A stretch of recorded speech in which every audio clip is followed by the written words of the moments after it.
This is a homage beat.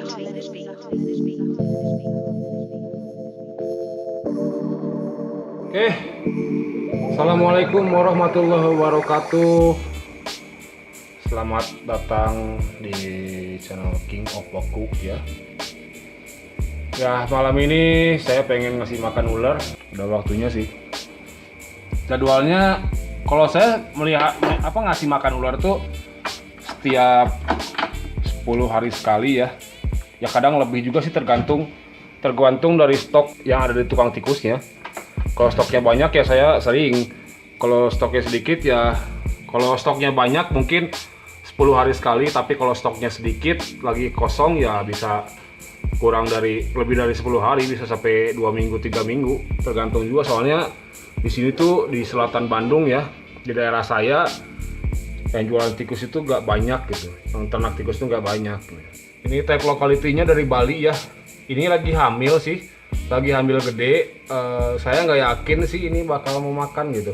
Saya pakai tikusnya tikus fresh, awalnya masih hidup, tapi saya banting terlebih dahulu, dimatiin biar meminimalisir untuk terjadinya striking lah, tikusnya gigit itu. Kayaknya dia mau makan.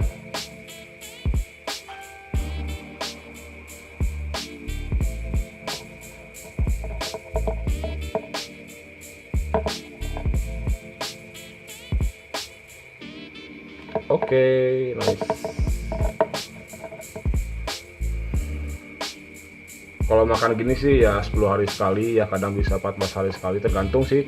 Cuman saya kalau di sini kalau ngasih makan tuh biasanya 1 ekor ya, untuk 1 ekor buat setiap kali makan. Soalnya saya nggak menerapkan yang namanya double feed segala macam, karena ya di sini kan susah juga dan memang harusnya kan satu biji untuk sekali makan doang, daripada di push makan terlalu banyak ujung-ujungnya nggak baik buat kesehatannya kan. Nah ini juga sama, insularis juga. Ini dari Jawa Timur. Ini juga sama, lagi mengandung juga, cuman dia ini baru selesai kawin sih. Kalau yang ini kan nggak mau dia.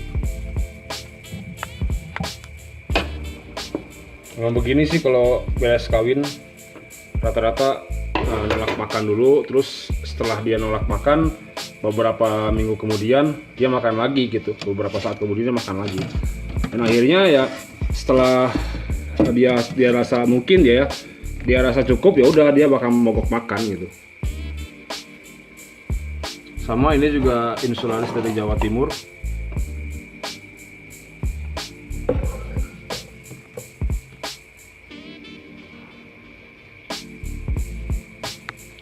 Oke. Nah ini belum saya kawinin, mungkin tahun depan lah. Soalnya dia masih kurus juga sih, masih kurus banget. Mungkin ya sekitar awal tahun lah saya kawinin. Ini si Cinta, salah satu ular favorit saya di sini. Ini makannya rada ribet si Hageni ini, si Cinta ini, soalnya harus disuapin dan harus mati. Cuman ya makan lancar gitu, nggak ada penolakan apapun gitu ya. Yang penting tempel di muka gini dan dia bakal mangap sendiri. Oh, udah kalau udah gini ya udah makan dia.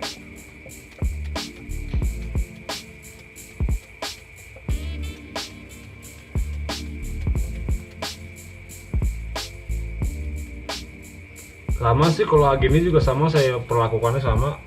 Perawatan di sini sama untuk semua ular sih sama-sama aja sih, semuanya juga makannya mati ya, makannya hampir 10 hari sekali sampai 14 hari sekali, tergantung stok tikus bandarnya juga. Kalau bandarnya melimpah ya 10 hari sekali, tapi kalau susah ya sebulan sekali, kadang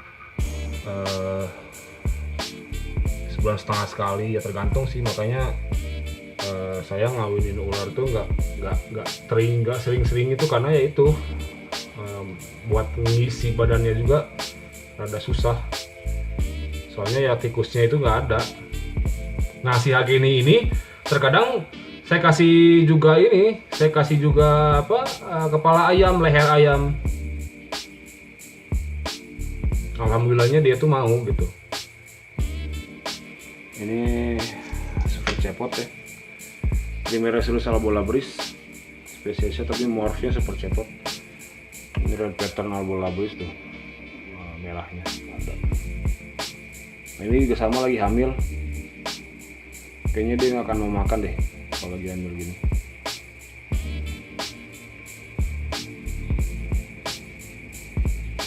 Saya untuk perawatan yang hamil atau tidak tuh nggak dibedain sih. Kalau saya pribadi, kalau di sini ya nggak pernah dibedain.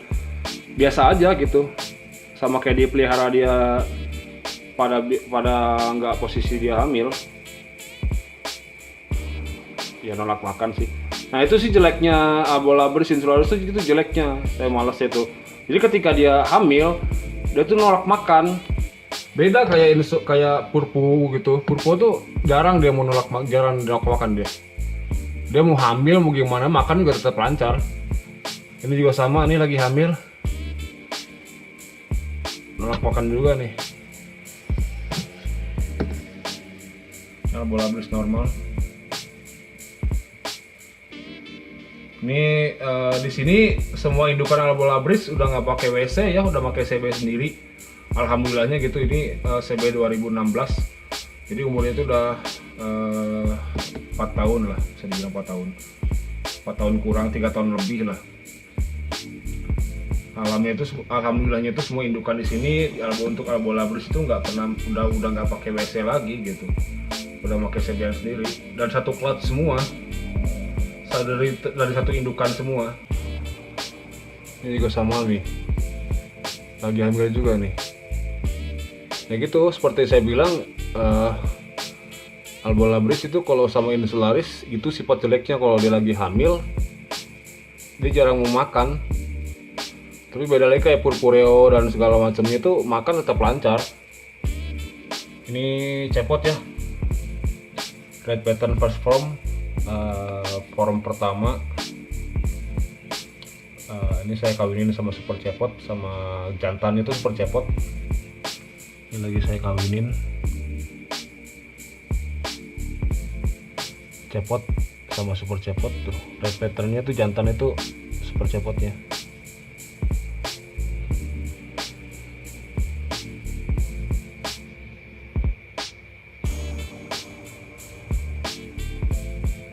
Jadi guys, pentingnya kita menggemukkan indukan sebelum dia kawinin itu ya begini.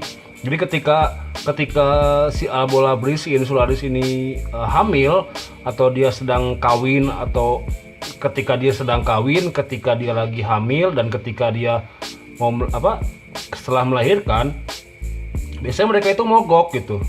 Nah itulah Pak, makanya pentingnya kita menggemukkan si indukan sebelum proses terjadinya pengawinan tersebut gitu. Takutnya keterusan mogok dan akhirnya mati. Takutnya kalau keadaan tubuh si ularnya nggak benar-benar maksimal lemak totalnya, terus lemaknya, terus nutrisinya yang disimpan dia tuh nggak benar-benar, ya takutnya itu kalau ketika dia keterusan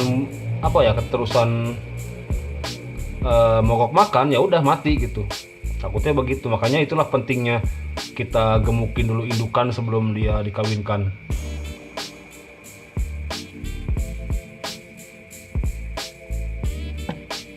Ini entar lagi kayaknya mau melahirkan ini. Udah gede banget perutnya. Ini red purpureo maculatus. Ini CB 2016 kalau nggak salah.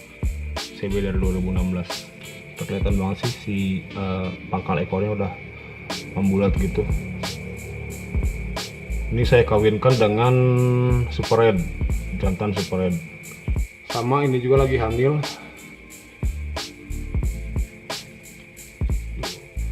Itu bedanya purpureo sama albolabris insularis itu gitu. Kalau purpureo ketika dia hamil dia masih mau makan gitu. Sedangkan kalau spesies lain kayak insularis, kayak albolabris itu tuh udah nggak mau makan sama sekali ketika dia hamil.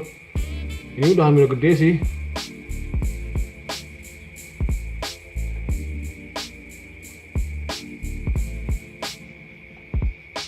Itu enaknya purpureo, makanya saya sih di sini ya paling saya fokusnya ke purpureo, dan karena warna-warnanya itu benar-benar unik gitu. banyak misteri yang belum terungkap lah kalau untuk di Purpureo. Saya takut sih sama Purpureo tuh, soalnya ya gitu karakter tuh nggak pernah rubah dari dia bayi. Ini saya pelihara dari bayi, CBN tahun 2015. Entah kenapa dia mutasi jadi kuning, saya juga nggak ngerti. Kayak saya bilang Purpureo Blackmolatus tuh masih banyak misteri yang belum diungkap sih, soalnya genetiknya tuh lengkap banget, kompleks banget, dan varian warnanya pun berbeda-beda gitu. Dan kadang-kadang dari satu varian tuh nggak match dengan varian lain gitu, ketika di breeding itu menghasilkan warna lain gitu loh. Mungkin ini bakal saya kasih pakan hidup kali ya. Nah kalau saya biasanya kalau ngasih ke Purpureo itu mangsa hidup kalau saya ya, karena Purpureo di saya itu ya hampir rata-rata mereka nggak mau makan pakan mati, maunya makan pakan hidup. Ini awal tahun 2020 dia udah produksi, udah menghasilkan anakan. Kenapa saya suka ngasih makannya malam hari gitu ya, karena tukang tikusnya ngasihnya malam hari gitu, karena dia kan siang kan kerja gitu. Makanya ya kita ngasih makannya malam hari.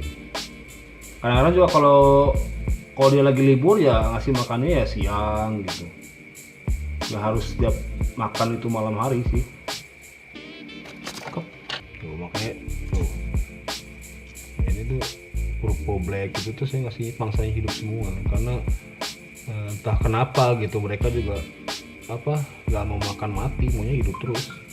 Soalnya kadang-kadang kalau Purpo Black itu, kalau Purpo itu dikasih makan mati, kok di sini ya atau kalau tempat lain dikasih makan mati dia strike doang gitu, dan udah nggak dimakan gitu. Tapi ketika dikasih mangsa hidup ya dia hunting. Nah ini udah mendekati melahirkan.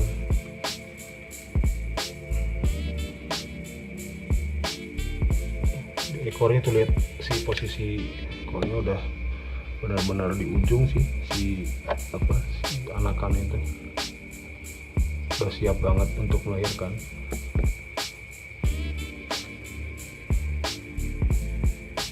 Udah mogok makan total, dia udah nggak mau lagi makan. Sama ini juga udah total nggak mau makan. Ini hasil kawin dari Black Purpureo Maculatus kawin sama red Purpureo Maculatus. Nah akhir finalnya seperti ini warnanya. Final mutasinya sudah jadi seperti ini. Burik, kalau saya bilang burik ya. Warnanya warna warna nggak jelas lah. Hitam tapi hitamnya hitam kusam. Ini saya kawinkan dengan anaknya. Dulu ini saya kawinkan dengan green Purpureo Maculatus, akhirnya menghasilkan anaknya, dan sekarang anaknya saya kawinkan dengan ibunya gitu. Jadi akhirnya Black kawin indukannya itu female-nya Black kawin sama red, dan jantannya adalah Black kawin sama red kawin sama green. Coba ya. Foto dia masih mau makan.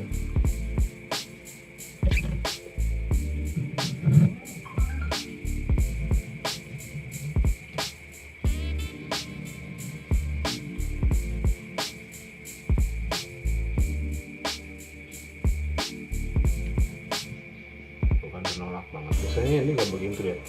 Badannya juga udah begitu, udah bentuknya tuh udah bulat begitu, itu tandanya udah hamil gitu loh.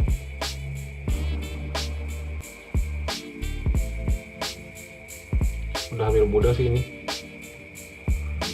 Saya kawinkan sama Blue juga, jantannya masih di sini.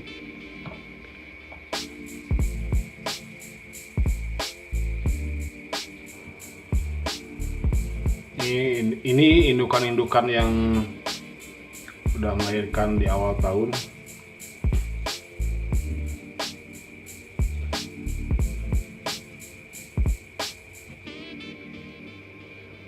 Black Purple sekarang lagi proses penggemukan lagi. Melahirkan tahun 2020, awal tahun mungkin 2021 awal tahun baru saya kawinin lagi. Setahun sekali sih, gak usah sering-sering. Kasihan si betinanya gitu, dia kalau terlalu sering dikawinin tuh dia tuh nggak ada persiapan buat ngegemukin badan gitu loh. Berkawin-kawin terlalu dekat itu. Makanya kalau mau jadi peternak ular berbisa ya mau nggak mau gitu harus punya indukan tuh yang minimal satu spesies itu satu warna itu sekitar 5 atau 6 ekor, karena ya kawinnya juga kita gilir loh gitu. Jadi nggak langsung sekaligus kawinin gitu loh. Ini cepot. Ini buat saya bikin apalah sesuatu lah. Tuh kan tuh.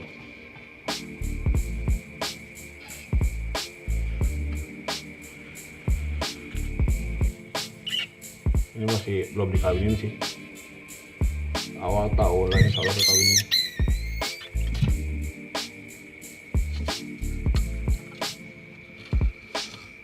Ini sama juga CB 2016.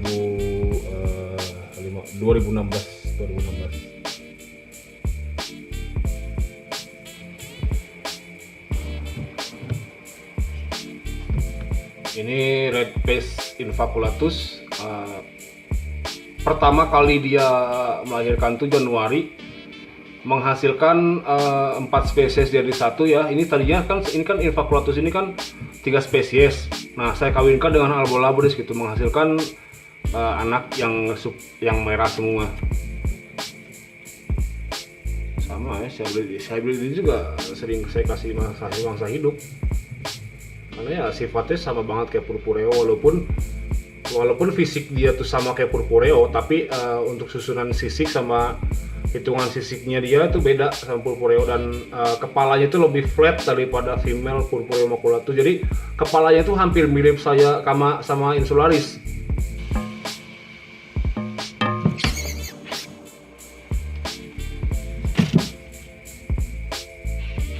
Langsung ya. Saya di sini kebanyakannya tuh black face sih, black purpureo maculatus kalau untuk purpureo, karena ya saya lebih suka ngerusak genetik si black ini gitu loh dengan dikawinkan di cross warna. Jadi banyak sih yang bisa kita dapat dari cross warna itu, termasuk yang bikin varian baru ya dari cross warna. Ini CB saya 2015. Tahun lalu awal tahun juga udah menghasilkan juga ini. Nah, sama si green peaches ini juga CB-an saya juga. Ibunya yang tadi yang lagi hamil, yang green peaches dari Medan itu yang WC. Nah, ini anaknya gitu loh. Usianya baru 2 tahun sih.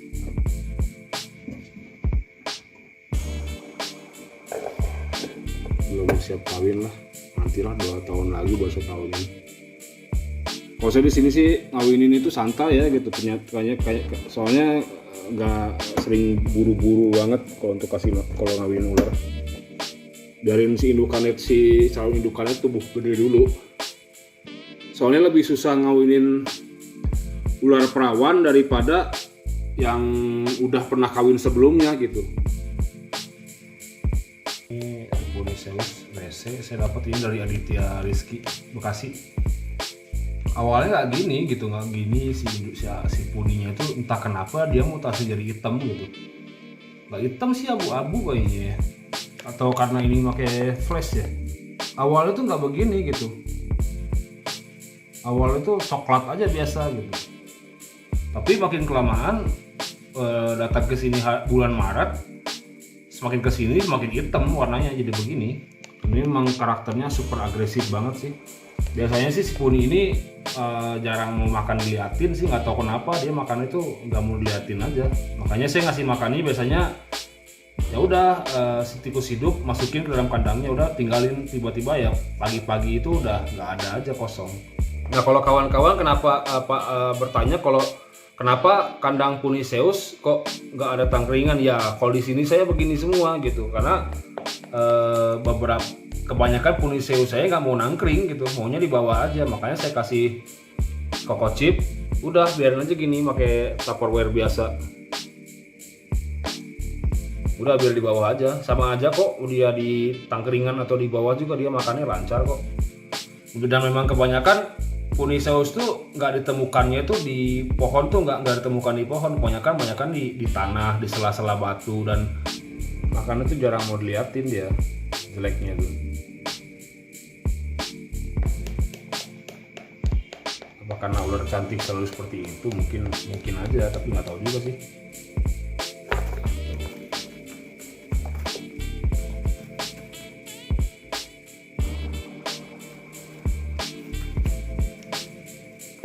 Mau sih mau diliatin, cuman ketika dia nelan dia nggak mau diliatin.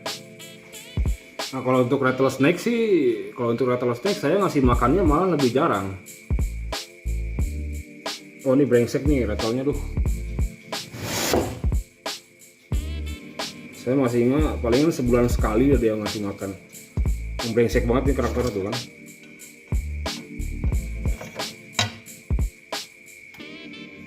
Sebulan sekali ya, kadang kalau ada tikus ya 3 minggu sekali, sebulan sekali. Dan perawatan saya sih simpel aja. Saya kasih dia kadang tergantung ada stok juga sih. Kalau ada stoknya Red Afkir saya kasih Red Afkir, tapi sebulan sekali gitu makannya satu. Kalau ada ininya menunya red medium ya saya kasih red medium gitu. Tergantung ada ukuran apa dulu di tukang tikusnya. Sebulan sekali 1 ekor cukup sih kalau untuk saya pribadi ya. Settingan kandangnya juga simpel, saya mau gini. Biarin aja lah, kalau orang juga mau bilang settingannya begitu begini begitu, bodo amat itu orang saya yang pelihara kok, bukan mereka gitu kan. Yang penting saya kan ngasilin juga gitu. Walaupun settingan saya biasa kata orang jelek segimana juga bodo amat, yang penting saya bisa berkarya gitu aja sih kalau saya pribadi. Gak mau ribet ngurusin orang lain. Kalau settingan untuk juvenil usia setahun saya pakai beginian sih. Kalau untuk feeding seperti ini mungkin lain kali ya, karena harus ribet, saya harus buka-buka dulu gitu. Nantilah next time saya buka-buka terlebih dahulu baru saya kasih ini.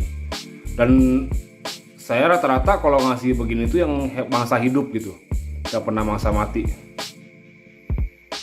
Oke, terima kasih sudah mau menonton.